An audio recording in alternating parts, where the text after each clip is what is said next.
अगर आपको भी रेस्टोरेंट जैसा परफेक्ट सॉफ्ट रसीला खिला खिला और टेस्टी उपमा बनाना है तो ये वीडियो आपको पूरा वॉच करना चाहिए सारे डिटेल टिप्स एंड ट्रिक्स के साथ। तो आपका उपमा भी एक बार में फुल प्रूफ परफेक्ट बनेगा।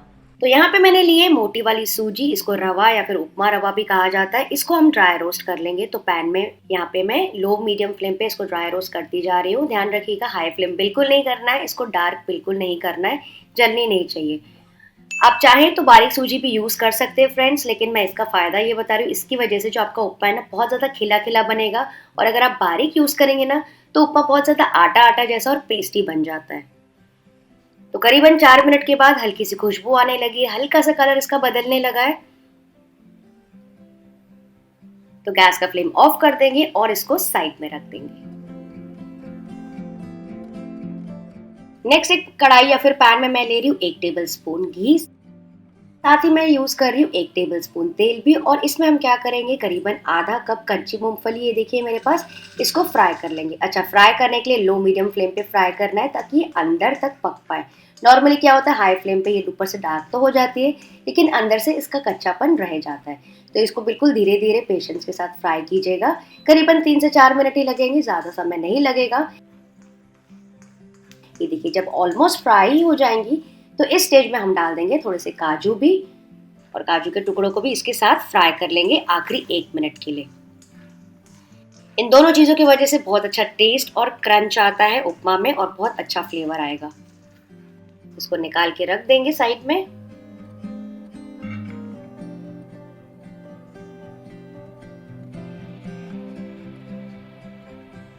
फिर पैन में जितना भी घी और तेल बचा है उसमें हम डाल देंगे बाकी की चीजें। अगर आपको ऐसा लगे तेल घी कम है, थोड़ा और ऐड कर लीजिए। इसमें मैं डाल रही हूँ आधा टीस्पून राई, 1 टीस्पून जीरा, और इन दोनों चीजों को अच्छे से क्रैकल होने देंगे सबसे पहले। फिर मैं डाल रही हूँ 1 टीस्पून उड़द दाल, वही दाल जिसकी हम दही बड़ा बनाते हैं, और 1 टीस्पून चना दाल। इन दोनों को भी अच्छे से फ्राई कर लेंगे। तो फ्रेंड्स यहाँ पे आपको लो फ्लेम पे फ्राई करना है ताकि ये जो दालें हैं ना अंदर तक पक जाए। अगर इसका कच्चापन रह जाएगा ना, मान लीजिए गलती से भी, तो बाद में आपको दांतों में लगेगी। तो इसको अच्छे से गोल्डन ब्राउन कर लीजिए ताकि उसका पूरा कच्चापन निकल जाए। ये देखिए हल्की गोल्डन ब्राउन हो गई है, पक भी गई है। तो यहाँ पे डालेंगे 2 से 3 हरी मिर्चें, 1 टीस्पून अदरक डालेंगे फ्लेवर के लिए। आप चाहे तो ग्रेट या फिर बारीक चॉप करके भी डाल सकते हैं, और 12 से 15 करी पत्ता, जो कि सबसे इम्पोर्टेंट फ्लेवर होता है साउथ इंडियन रेसिपी का। फिर मैं डाल रही हूँ 1 बड़ा प्याज, जिसको इससे मैंने बारीक काटा है, और इसको भी टॉस करके पकाएंगे लो मीडियम फ्लेम पे, या फिर हाई में भी आप पका सकते हैं। बस इसको डार्क बिल्कुल नहीं करना है। उपमा के जो प्याज होते हैं ना वो हल्के से सॉफ्ट होते हैं लेकिन डार्क नहीं होते हैं। इसकी वजह से हल्की सी मिठास आएगी आपके उपमा में। बस 3 मिनट इसको फ्राई करेंगे। ये देखिए हल्के गोल्डन ब्राउन पिंक कलर के होने ही लगे, तो यहाँ पे मैं डाल दूंगी कुछ वेजिटेबल्स। यहाँ पे मैं आज डाल रही हूँ आधा गाजर ऐसे बारीक कटा हुआ, और थोड़े से फ्रोजन मटर मैं यूज कर रही हूँ, और इसको भी अच्छे से मिक्स कर लेंगे। अच्छा, मैं यहाँ पे सिर्फ ये दोनों वेजिटेबल्स यूज कर रही हूँ। आप चाहें तो पत्ता गोभी, बीन्स, कॉर्न्स वगैरह भी यूज कर सकते हैं, जैसे आपकी मर्जी हो। तो इसको पहले हल्का सा चला लिया, बहुत ज्यादा ओवर कुक नहीं करना है। और अब मैं इसमें डाल रही हूँ 1 टमाटर ऐसे बारीक कटा हुआ। जी हाँ फ्रेंड्स, आज मैं टमाटो उपमा बनाने जा रही हूँ इसलिए टमाटर डाल रही हूँ। बहुत सारे लोग इसमें टमाटर नहीं डालते हैं, लेकिन ट्रस्ट मी फ्रेंड्स, इसमें आप एक बार टमाटर डाल के देखिएगा, बहुत अच्छा टेस्ट और मॉइस्चर आएगा आपके उपमा में। इसको भी बस 2 मिनट पका लेंगे ताकि हल्के से सॉफ्ट हो जाए टमाटर। और अब बारी आती है पानी डालने की। तो पानी हमें कितना डालना है, वेरी इंपॉर्टेंट। 1 कप आपने सूजी यूज किया है, ठीक है, तो उसके हिसाब से हमको यहाँ पे डालना है करीबन 3 कप पानी, मतलब 1:3। थोड़ा सा इसको मिक्स कर लेंगे, और अब इसमें हम डालेंगे 1 टीस्पून नमक, और करीबन 2 से 3 टीस्पून भर के मैं डाल रही हूँ शुगर। वैसे तो ये ऑप्शनल है, लेकिन पर्सनली हम लोग को उपमा पे बहुत अच्छा लगता है हल्का सा मीठा फ्लेवर। तो आपके ऊपर है, अगर आपको नहीं डालना है तो आप कंप्लीटली स्किप कर दीजिए, और इसमें अच्छा सा उबाल आने का वेट करेंगे। ये देखिए उबाल आ गए। अब इसको ढक के पकाएंगे सिर्फ और सिर्फ 2 मिनट के लिए। इससे क्या होगा, जो सारी वेजिटेबल्स है थोड़ी सी पक भी जाएंगी, और जो भी चीज़ें हमने तड़के में वेजिटेबल्स वगैरह डाली है उन सारी चीज़ों का फ्लेवर अच्छे से इन्फ्यूज़ हो जाएगा इस पानी में, यानी कि रस बस जाएगा फ्लेवर।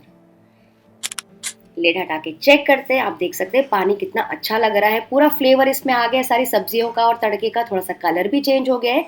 तो इस स्टेज में हम इसमें डाल देंगे भुनी हुई सूजी। तो सूजी को एक साथ नहीं डालना है, वैसी गड़बड़ बिल्कुल नहीं करनी है। थोड़ी थोड़ी सूजी करके डालते जाएंगे और लगातार लो फ्लेम पे इसको मिक्स करते जाएंगे ताकि उसकी कोई भी लम्प्स ना बने और सूजी थोड़ा थोड़ा पानी भी एब्जॉर्ब करने लगे। तो फ्रेंड्स, क्योंकि हमने यहाँ पे पहले से ही भुनी हुई सूजी डाली है तो इसकी वजह से आपका उपमा एकदम खिला खिला बनेगा, जैसे मैंने आपको बताया। और एक और फायदा है, अगर आप सूजी ज़्यादा भून के भी रखेंगे ना तो उससे क्या होगा, आपकी सूजी में कीड़े नहीं पड़ेंगे। और दूसरी चीज़, जब भी आपको उपमा बनाने का मन करेगा आप डायरेक्टली वही सूजी यूज़ कर सकते हैं। तो ये देखिए पूरी सूजी मैंने इसमें डाल दी, उसने पूरा पानी एब्जॉर्ब कर लिया है। लेकिन इसका मतलब ये नहीं है कि आपकी सूजी पूरी पक गई है, पानी तो उसने पूरा ले लिया है, लेकिन थोड़ा सा कच्चापन अभी भी बाकी है इसमें। तो अब हम क्या करेंगे, इसको लिड से कवर करके लो फ्लेम पे पकने देंगे करीबन 4 से 5 मिनट के लिए। उतनी देर में क्या होगा, सूजी अच्छे से फूल जाएगी, सेट हो जाएगी और पूरी तरीके से पक जाएगी। चलिए देखते हैं। ये देखिए सूजी कितनी अच्छी तरीके से पक गई। और फ्रेंड्स, मान लीजिए अगर आपको पानी कम लगे, क्योंकि सबकी सूजी थोड़ी अलग अलग होती है, तो थोड़ा सा पानी आप और डाल सकते हैं इसको थोड़ा सा सॉफ्ट करने के लिए। ये देखिए अच्छे से फूल गई है, सॉफ्ट हो गई है, सेट भी हो गई, इसका दाना दाना एकदम अलग अलग है, काफी फ्लफी हो गया उपमा। तो यहाँ पे हम डाल देंगे फ्लेवरिंग के लिए थोड़ा सा नींबू का रस, क्योंकि बहुत ज्यादा इंपॉर्टेंट है। फिर मैं डाल रही हूँ इसमें फ्राई किए हुए पीनट्स और काजू, जितने कम ज्यादा आपको पसंद है उतने डाल दीजिए, लेकिन मैं थोड़े से रख रही हूँ टॉपिंग के लिए भी। तो फ्रेंड्स, अब आपको मुझे कमेंट करके ये बताना है कि नॉर्मली आप घर में कैसा वाला उपमा बनाते हैं, टमाटर वाला या फिर बिना टमाटर वाला।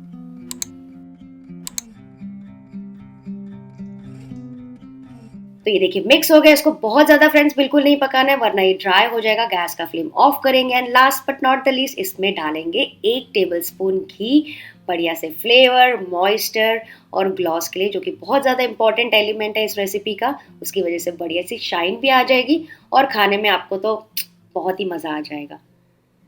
और मान लीजिए अगर आप तुरंत नहीं खा रहे तो इसको ढक के ऐसे ही छोड़ दीजिए बंद गैस में, इसकी वजह से आपका जो उपमा है और अच्छे से सेट हो जाएगा। इसको अब मैं क्या कर रही हूँ, इस बनाना लीफ में कटोरियों में डाल के ऐसे सेट करके इसको अपसाइड डाउन कर रही हूँ ताकि बढ़िया से ऐसे प्लेटिंग हो। ये देखिए थी ना बहुत ही आसान रेसिपी, इसे ट्राई जरूर कीजिएगा और मुझे कमेंट करके बताइएगा।